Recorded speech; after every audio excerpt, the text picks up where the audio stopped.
প্রথম দেখাতে দূর থেকে মনে হতে পারে কোনো উন্মাদ বুনোমহিষ দড়ি ছিঁড়ে ছুটছে। কাছে গেলে স্পষ্ট হবেন হেলমেটবিহীন চরম অনিয়ন্ত্রিত গতিতে মোটর বাইকে ছুটে চলছে কিশোর তরুণরা, যারা উন্মাদনায় মেতেছে জীবন মৃত্যু নিয়ে।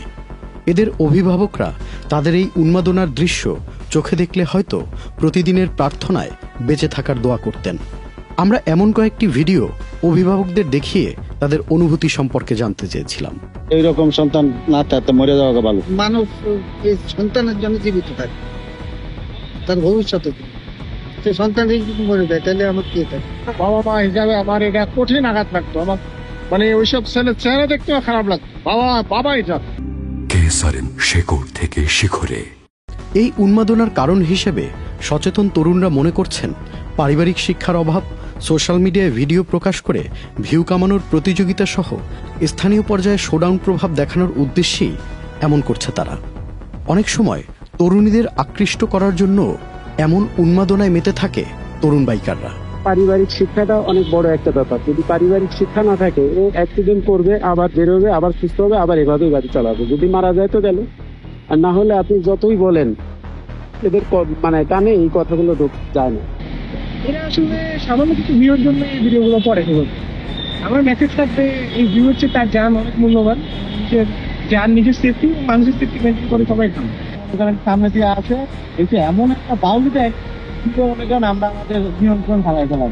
অনেক সময় তাদের কারণে আমাদের প্রবলেম হয়, ওদের কোনো প্রবলেম হয় না। ওদের কারণে আমাদের বেশি প্রবলেম হয়, কারণ আমি আসলে ঠিক মতো ওদের জন্য চলাচল করতে পারি না। ওদেরকে এক কথায় তো ছাত্রী বলা।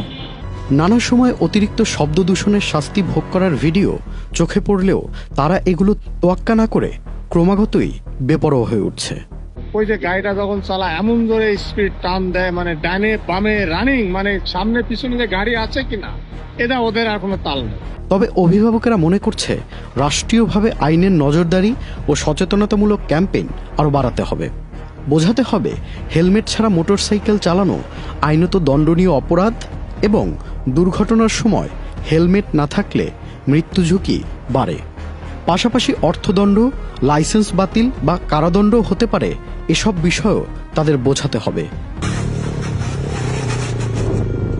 নিয়মিত আইন লঙ্ঘনে ফৌজদারি মামলার আশঙ্কা থাকে এবং আইন মানা যে শুধু বাধ্যবাধকতা নয়, বরং জীবন রক্ষার দায়িত্ব, এটাও তাদেরকে আইনের প্রয়োগ এবং সচেতনতামূলক ক্যাম্পেইনের মাধ্যমে বোঝাতে হবে। Tanfir Limon, channel I.